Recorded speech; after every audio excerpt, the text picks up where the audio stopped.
ನಮಸ್ಕಾರ ಎಲ್ಲರಿಗೂ. ಇವತ್ತಿನ ವಿಡಿಯೋದಲ್ಲಿ ಸೂಪರ್ ಆಗಿ ಮನೆಯಲ್ಲೇ ತಕ್ಷಣ ಬಿರಿಯಾನಿ ಪೌಡ್ರನ್ನ ಮಾಡಿಕೊಂಡು ಸೂಪರಾಗಿ ಒಂದು ಬಿರಿಯಾನಿ ರೆಸಿಪಿನ ಮಾಡ್ತಾಯಿದ್ದೀನಿ. ಸೊ ವಿಡಿಯೋನ ಕೊನೆವರೆಗೂ ನೋಡಿ. ನಮ್ಮ ವಿಡಿಯೋಸ್ ರೆಸಿಪಿಗಳು ನಿಮ್ಗೆ ಇಷ್ಟ ಆಗ್ತಾಯಿದ್ರೆ ವಿಡಿಯೋಗೊಂದು ಲೈಕ್ ಕೊಡಿ, ಹಾಗೆ ಶೇರ್ ಮಾಡಿ ಮತ್ತು ಸಬ್ಸ್ಕ್ರೈಬ್ ಮಾಡೋದನ್ನು ಮಾತ್ರ ಮರಿಬೇಡಿ. ಮೊದಲು ಬಿರಿಯಾನಿ ಪೌಡರ್ನ ರೆಡಿ ಮಾಡ್ಕೊಳ್ಳೋಣ. ನಾನಿಲ್ಲಿ 2 ಸ್ಪೂನಷ್ಟು ಕೊತ್ತಂಬರಿ ಬೀಜ ತಕ್ಕೊಂಡಿದ್ದೀನಿ, ಹಾಗೆ ಚಕ್ಕೆ ಮತ್ತು ಏಲಕ್ಕಿ ಮತ್ತು ದೊಡ್ಡ ಲವಂಗ, ಹಾಗೆ ಇದು ಜಾಪತ್ರೆಕಾಯಿ ಅಂತ ಹೇಳ್ತಾರೆ, ಅದು ಸ್ವಲ್ಪ ತಕ್ಕೊಂಡಿದ್ದೀನಿ, ಹಾಗೆ ಲವಂಗನ ಸಹ ತಕ್ಕೊಂಡಿದ್ದೀನಿ. 1 ಸ್ಪೂನಷ್ಟು ಜೀರಿಗೆ, ಹಾಗೆ 1 ಸ್ಪೂನಷ್ಟು ಸೋಂಪು, ಹಾಗೆ 1 ಸ್ಪೂನಷ್ಟು ಕಾಳುಮೆಣಸು, ಬಿರಿಯಾನಿ ಎಲೆ. ಸೊ ಇವೆಲ್ಲವನ್ನು ಚೆನ್ನಾಗಿ ಹುರ್ಕೊಳ್ಬೇಕು. ಒಳ್ಳೆ ಘಮ ಪರಿಮಳ ಬರೋ ತನಕ ಚೆನ್ನಾಗಿ ಹುರ್ಕೊಳ್ಬೇಕು. ಸೊ ಈ ಅಳತೆಯಲ್ಲಿ 1.5 kg ಬಿರಿಯಾನಿನ ಮಾಡ್ಬೋದು. ನಾನಿಲ್ಲಿ ಇವತ್ತು 1 kg ಅಷ್ಟೇ ಬಿರಿಯಾನಿ ಮಾಡ್ತಾಯಿದ್ದೀನಿ. ಪೌಡ್ರ್ ಉಳಿದ್ರೆ ಏನು ತೊಂದರೆ ಇಲ್ಲ, ಸೆಪ್ರೇಟಾಗಿ ಇಟ್ಕೊಳ್ಬೋದು, ಮತ್ತು ನೆಕ್ಸ್ಟ್ ಟೈಮ್ ಯಾವಾಗಾದರೂ ಮಾಡಬೇಕಾದ್ರೆ ಯೂಸ್ ಮಾಡ್ಕೊಳ್ಬೋದು. ನೋಡಿದ್ದೀವಿ ಚೆನ್ನಾಗಿ ಹುರಿದಿದ್ದೇನೆ. ಈಗ ಸ್ಟವನ್ನು ಆಫ್ ಮಾಡಿ ಚೆನ್ನಾಗಿ ಪೌಡ್ರ್ ಮಾಡ್ಕೊಳ್ಬೇಕು. ನೋಡಿ ಹೀಗೆ ನುಣ್ಣಗೆ ನೈಸಾಗಿ ನೋಡಿ, ಸೂಪರ್.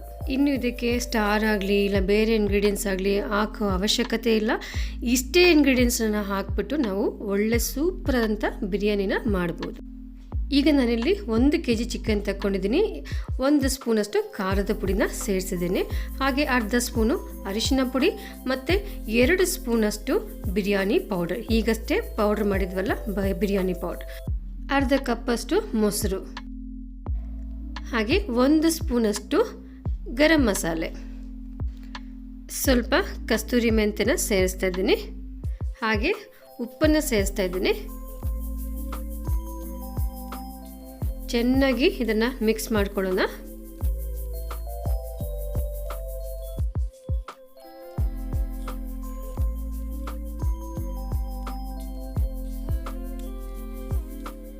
ಈಗ ಇದಕ್ಕೆ ಸ್ವಲ್ಪ ಪುದೀನ ಸೊಪ್ಪನ್ನು ಸೇರಿಸ್ತಾ ಇದ್ದೀನಿ, ಹಾಗೆ ಸ್ವಲ್ಪ ಕೊತ್ತಂಬರಿ ಸೊಪ್ಪನ್ನು ಸಹ ಸೇರಿಸ್ಕೊಂಡು ಚೆನ್ನಾಗಿ ಮಿಕ್ಸ್ ಮಾಡ್ಕೊಳ್ತಾ ಇದ್ದೀನಿ.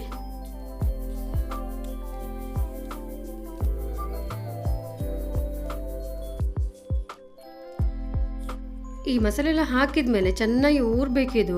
ಸೊ ಮಿನಿಮಮ್ ಅಂದರೆ 1 ಗಂಟೆ ಅಂದರೆ 1 hour ಇಡಬೇಕಾಗುತ್ತೆ. ಫ್ರಿಜ್ಜಲ್ಲಿ ಇಡಬೇಕಾದ್ರೆ ರಾತ್ರಿ ನೀವು ಈ ಥರ ಮಿಕ್ಸ್ ಮಾಡ್ಕೊಂಡು ಇಟ್ಕೊಂಡು ಬೆಳಗ್ಗೆ ಎದ್ದು ಅಡುಗೆ ಮಾಡಿಕೊಂಡ್ರೆ ಆಯಿತು. ಎಷ್ಟು ಊರುತ್ತೋ ಅಷ್ಟು ಟೇಸ್ಟ್ ಆಗುತ್ತೆ ಇದು. ಈಗ ನಾನು ಈ ಪಾತ್ರೆಗೆ 100 ಗ್ರಾಮಷ್ಟು ಎಣ್ಣೆನ ಸೇರಿಸಿದ್ದೇನೆ. ಎಣ್ಣೆ ಕಾದಾಗಿದೆ. 2 ದೊಡ್ಡ ಸೈಜ್ ಈರುಳ್ಳಿನ ಸೇರಿಸಿದ್ದೇನೆ. ಈರುಳ್ಳಿ ಇಲ್ಲಿ ಚೆನ್ನಾಗಿ ಬ್ರೌನ್ ಆಗಬೇಕು, ಅಲ್ಲಿ ತನಕ ಚೆನ್ನಾಗಿ ಫ್ರೈ ಮಾಡಬೇಕು.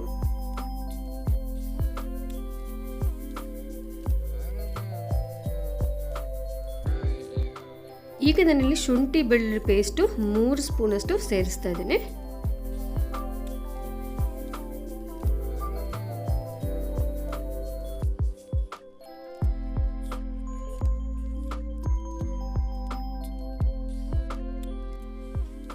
ಈಗ ಪುದೀನ ಮತ್ತು ಕೊತ್ತಂಬರಿನ ಸೇರಿಸ್ತಾ ಇದ್ದೀನಿ.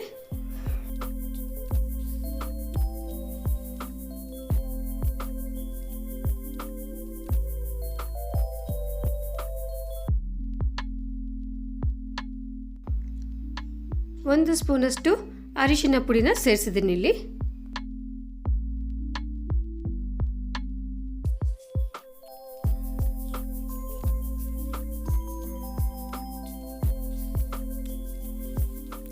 ಈಗ ನಾನಿಲ್ಲಿ 4 ಮೀಡಿಯಮ್ ಸೈಜ್ ಟೊಮೆಟೊನ ಸೇರಿಸ್ತಾ ಇದ್ದೀನಿ.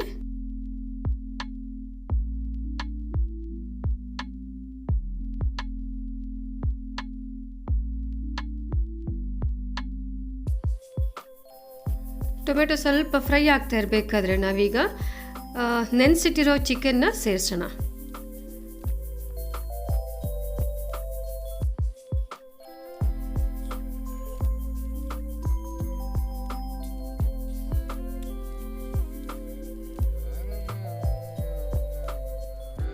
ಈಗ ಇದನ್ನು ಏನು ಮಿಕ್ಸ್ ಮಾಡೋದು ಬೇಡ, ಒಂದು 5 ನಿಮಿಷಕ್ಕೆ ತಟ್ಟೆನ ಮುಚ್ಚಿಟ್ಬಿಟ್ಟು ಚೆನ್ನಾಗಿ ಬೇಯಿಸೋಣ. ನೋಡಿ 5 ನಿಮಿಷ ಆಗಿದೆ. ಈಗ ಮೆಲ್ಲಗೆ ಈಗ ಒಂದ್ಸರಿ ತಿರುಗಿಸಿ ಹಾಕಿದ್ರೆ ಆಯಿತು. ತುಂಬ ಮಿಕ್ಸ್ ಮಾಡೋದು ಬೇಡ ಈಗ ಸದ್ಯಕ್ಕೆ.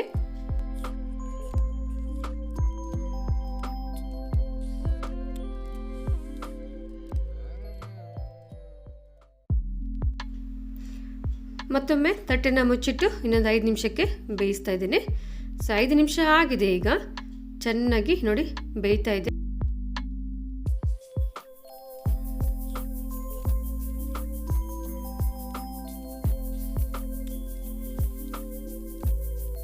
ಈಗ ನಾನಿಲ್ಲಿ 1 ಸ್ಪೂನಷ್ಟು ಖಾರದ ಪುಡಿನ ಸೇರಿಸ್ತಾ ಇದ್ದೀನಿ.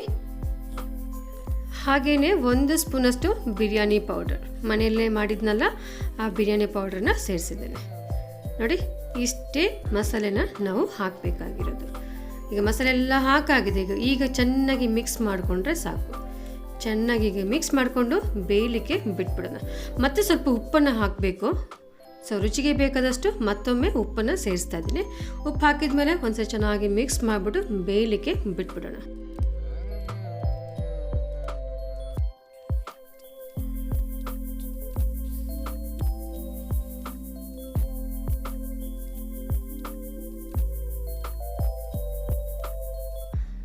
ಈಗ ನೋಡಿ ಚಿಕನ್ ಬೇರೆ ಸ್ಟವಲ್ಲಿ ಬೇಯ್ತಾ ಇದೆ ಲೋ ಫ್ಲೇಮ್ನಲ್ಲಿ.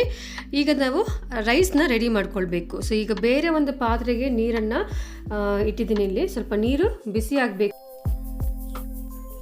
ಈಗ ನಾನಿಲ್ಲಿ 3 ಗ್ಲಾಸು ಅಕ್ಕಿನ ತಗೊಂಡಿದ್ದೀನಿ. ನೋಡಿ ಚೆನ್ನಾಗಿ ತೊಳೆದು ನೆನೆಸಿಟ್ಟಿದ್ದೀನಿ. 15 ನಿಮಿಷಕ್ಕೆ ನೆನೆಸಿಟ್ಟಿದ್ದೀನಿ. ಸೊ ನೀರು ಚೆನ್ನಾಗಿ ಕಾದಾಗಿದೆ. ಈಗ ರೈಸನ್ನು ಸೇರಿಸೋಣ.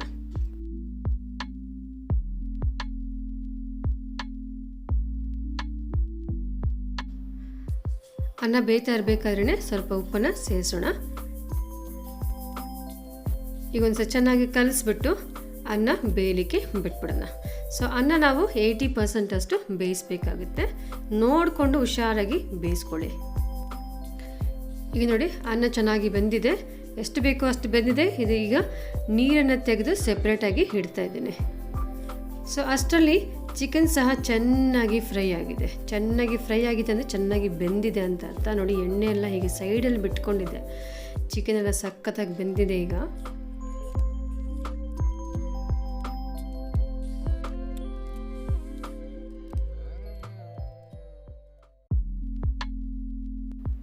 ನೋಡಿ ಗ್ರೇವಿ ಕಲರ್ ನೋಡ್ತಾ ಇದ್ರೇ ಚಿಕನ್ ಬಿರಿಯಾನಿ ಸೂಪರ್ ಆಗಿದೆ ಅಂತ ಅರ್ಥ. ನೋಡಿ ಗ್ರೇವಿ ತುಂಬ ಚೆನ್ನಾಗಿ ಬಂದಿದೆ. ಸೊ ಗ್ರೇವಿನ ಹಾಗೆ ಚಿಕನನ್ನು ನಾನು ಸೆಪ್ರೇಟಾಗಿ ತೆಗೆದಿಡ್ತಾ ಇದ್ದೀನಿ ಒಂದು ಪಾತ್ರೆಗೆ. ಮಸಾಲೆ ಸ್ವಲ್ಪ ಒಂದು 10% ಅಷ್ಟೇ ನಾನಿಲ್ಲಿ ಡೇಕ್ಸದಲ್ಲಿ ಬಿಟ್ಟಿದ್ದೇನೆ. ನೋಡಿ ಇನ್ನು 90% ಚಿಕನ್ ಬೇರೆ ಪಾತ್ರೆಯಲ್ಲಿ ತೆಗೆದಿಟ್ಟಿದ್ದೇನೆ. ದಮ್ ಬಿರಿಯಾನಿ ಮಾಡಲಿಕ್ಕೆ ಹೀಗೆ ಮಾಡಬೇಕು.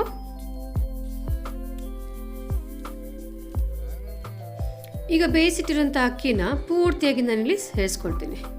ಏನು ಲೇಯರ್ಸ್ ಏನು ಹಾಕೋದು ಬೇಕಾಗಿಲ್ಲ, ಯಾಕೆಂದರೆ 1 kg ಅಲ್ವಾ. ಸೊ ಆದ್ದರಿಂದ ಪೂರ್ತಿನ ಸೇರಿಸಿದ್ದೇನೆ.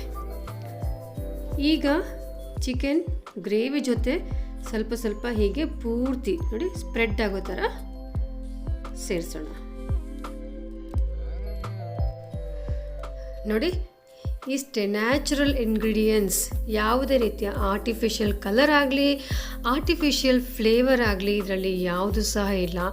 ಇಷ್ಟೇ ಮಸಾಲೆನ ಹಾಕಿ ಮನೆಯಲ್ಲಿ ಸೂಪರ್ ಆಗಿ ದಮ್ ಬಿರಿಯಾನಿನ ನಾವು ಸುಲಭವಾಗಿ ಮಾಡ್ಬೋದು.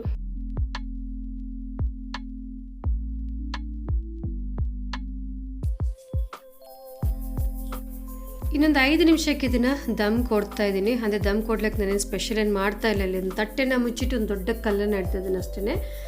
5 ನಿಮಿಷ ಹೀಗೆ ಇಟ್ಟರೆ ಸಾಕು, ಚೆನ್ನಾಗಿ ದಮ್ ಆಗಿರುತ್ತೆ. ಬೇರೆ ಬೇರೆ ರೀತಿಯಲ್ಲಿ ಜನ ದಮ್ ಕೊಡ್ತಾರೆ, ಬಟ್ ನಾನು ಏನು ಮಾಡೋದಿಲ್ಲ. ಸೊ ಇಷ್ಟೇ ಸಿಂಪಲ್ಲಾಗಿ ಹೀಗೆ ದಮ್ ಕೊಟ್ಟಿರ್ತೀನಿ. ನೋಡಿ ತಟ್ಟೆ ಓಪನ್ ಮಾಡಿದ ತಕ್ಷಣ ಹೇಗೆ ಸೂಪರಾಗಿ ನೋಡಿ ಮಲ್ಲಿಗೆ ಹೂ ಥರ ಚೆನ್ನಾಗಿ ಅನ್ನ ಉದುರ್ತಾ ಇದೆ. ಸೊ ಹೀಗಿರಬೇಕು ಬಿರಿಯಾನಿ ಅಂದರೆ. ಇದೆಲ್ಲ ಡಿಪೆಂಡ್ ಆಗೋದು ನಮಗೆ ರೈಸ್ನ ಹೇಗೆ ಬೇಯಿಸ್ತೀವಿ ಮತ್ತು ಮಸಾಲೆನ ನಾವು ಹೇಗೆ ಅಂದರೆ ಗ್ರೇವಿನ ನಾವು ಹೇಗೆ ಮಾಡ್ತೀವಿ. ಸೊ ಇವೆರಡು ವಿಷಯಗಳು ತುಂಬಾ ಇಂಪಾರ್ಟೆಂಟ್ ಆಗುತ್ತೆ ಬಿರಿಯಾನಿ ಮಾಡಬೇಕಂದ್ರೆ. ಸೊ ಬನ್ನಿ, ಈಗ ಬಿರಿಯಾನಿ ಸೂಪರಾಗಿ ರೆಡಿಯಾಗಿದೆ ಬಿಸಿ ಬಿಸಿ ಚಳಿಗೆ. ಸೊ ನೋಡಿದ್ರಲ್ಲ ಎಷ್ಟು ಸುಲಭವಾಗಿ ಯಾವುದೇ ಆರ್ಟಿಫಿಷಿಯಲ್ ಕಲರ್ ಆಗಲಿ ಇಲ್ಲ ಫ್ಲೇವರ್ ಆಗಲಿ ಇಲ್ಲದೆ ಸುಲಭವಾಗಿ ಮಾಡ್ಬೋದು ಅಂತ. ಸೊ ನೀವು ಸಹ ಈ ರೆಸಿಪಿನ ಮನೇಲಿ ಒಂದ್ಸರಿ ಟ್ರೈ ಮಾಡಿ, ಹಾಗೆ ನಿಮ್ಮ ಫ್ಯಾಮಿಲಿ ಒಟ್ಟಿಗೆ ಕುಂತು ಖುಷಿ ಖುಷಿಯಾಗಿ ಊಟ ಮಾಡಿ, ಮತ್ತು ಎಲ್ಲರೂ ಸಹ ಯಾವಾಗಲೂ ಖುಷಿಯಾಗಿರಿ.